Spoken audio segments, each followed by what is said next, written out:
Hello बच्चों, नमस्ते। आज का हमारा बहुत इम्पॉर्टेंट टॉपिक है जिसको हम डिस्कस करने जा रहे हैं, दैट इज न्यूक्लियस। यानी किसी भी सेल का अगर कोई कंट्रोल रूम है तो वो कंट्रोल रूम न्यूक्लियस कहलाता है। आप ये न्यूक्लियस की स्ट्रक्चर देख रहे होंगे। इसी स्ट्रक्चर को आज हम डिटेल करने वाले हैं और इसके फंक्शन को भी आपको समझाने वाले हैं।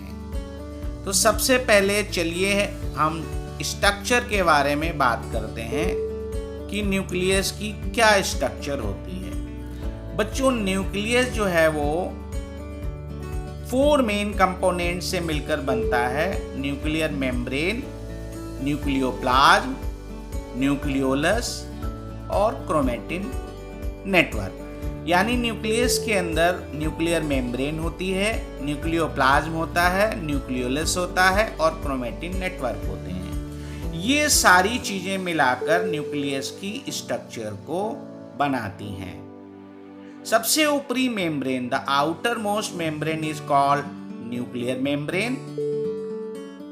और ये न्यूक्लियर मेम्ब्रेन छोटे छोटे छेदों से मिलकर बनी होती है और इन्हीं पोर्स या छेद द्वारा एंट्री और एग्जिट होती है मटेरियल्स की, और इस तरीके से ये परफोरेटेड होती है।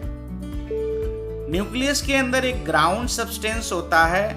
मैं आपको फिर न्यूक्लियस पे एक ग्राउंड सब्सटेंस होता है। इस ग्राउंड सब्सटेंस को कहते हैं हम न्यूक्लियोप्लाज्म।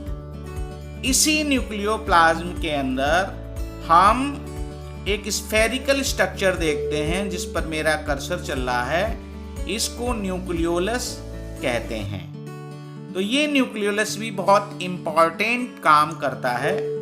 तो ये न्यूक्लियोप्लाज्म होता है। ये न्यूक्लियोलस जिसकी हम अभी बात कर रहे थे, it controls the vital activity of the nucleus.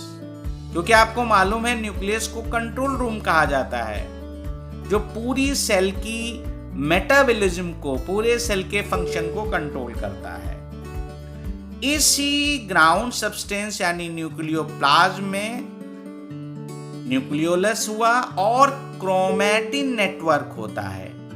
ये क्रोमेटिन नेटवर्क क्या बनाता है? क्रोमोसोम बनाता है। और ये क्रोमोसोम आप सब लोग जानते हैं, बहुत इंपॉर्टेंट होते हैं। They are the carrier of information because they contain DNA. इनके अंदर डीएनए होता है, डीऑक्सी राइबो न्यूक्लिक एसिड।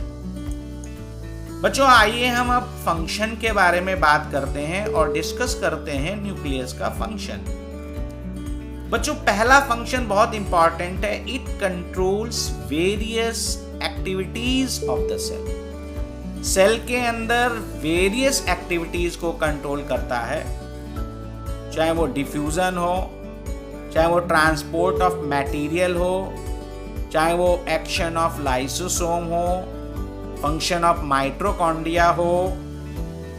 जो भी इंटरनल फंक्शन है उसको कंट्रोल करने का काम न्यूक्लियस करता है। जैसे क्लास होती है और उस क्लास में क्लास टीचर्स होते हैं, उन सबको सुपरविजन जो करती हैं वो प्रिंसिपल करते हैं। तो प्रिंसिपल की तरह ये न्यूक्लियस फंक्शन करता है। स्टूडेंट्स, दूसरा फंक्शन जो है ये entry and exit of material in the cell.